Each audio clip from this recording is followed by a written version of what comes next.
Hello everybody, and welcome to Ancient Architects. Please subscribe to the channel for regular content on ancient architecture, as well as all of the latest news from the world of archaeology. An incredible news story to start the week, as Australian archaeologists have discovered an enormous ancient city in Tonga. It could even be one of the first cities of the Pacific.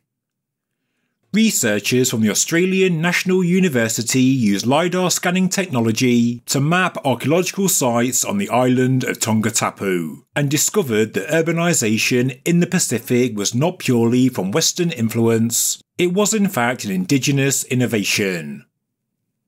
In 2011, a survey was conducted in a Pacific-wide tsunami modelling project, and the results triggered experts to rethink the growth of urbanisation in this part of the world. LiDAR scanners have spotted fortifications and also around 10,000 mounds. Yes, 10,000.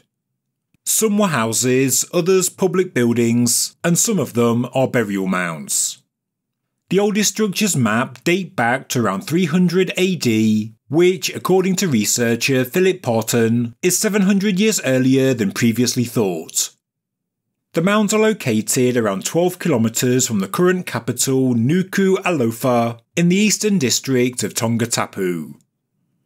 Apparently, studying the rise of urbanisation in the Pacific has been difficult due to challenges in collecting data. But the new high-tech mapping methods, together with archaeological fieldwork, is making the picture a lot clearer. Parton said, quote, "As settlements grew, they had to come up with new ways of supporting that growing population. This kind of setup, what we call low-density urbanisation, sets in motion huge social and economic change. People are interacting more and doing different kinds of work." End quote. As many of us know, LiDAR mapping in Central and South America has revealed a great deal in recent years, with new settlements and cities seen for the first time, hiding beneath the dense forests. Now technology is also helping us to understand the extent of early Pacific societies. Radiocarbon dates taken from the mounds show that there were a number of phases of activity, and the earliest phase, dating to around 300 AD, was unknown until now. There was a well-established city right here long before we ever knew.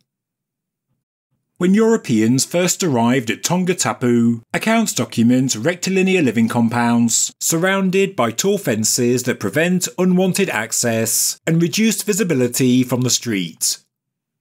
According to Parton, whilst houses were open-sided for comfort, their elevated position on top of earthen mounds broke street-level sightlines to further manage settlement stresses and improve amenity during rain and breezes. The road system was also well developed, with main roads built for high traffic and the movement of goods to reduce the stresses on the minor roads. Gates and fortifications separated land uses and social classes, and a wharf and harbour connected the settlement to the Polynesian world.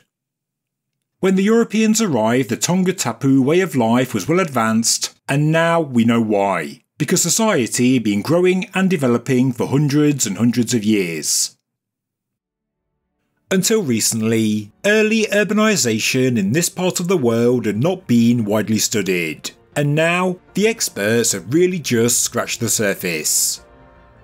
The lost, more ancient history of Tongatapu being uncovered is also believed to be the tip of the iceberg of what is expected as work continues, and I'll be sure to report any new developments on Ancient Architects.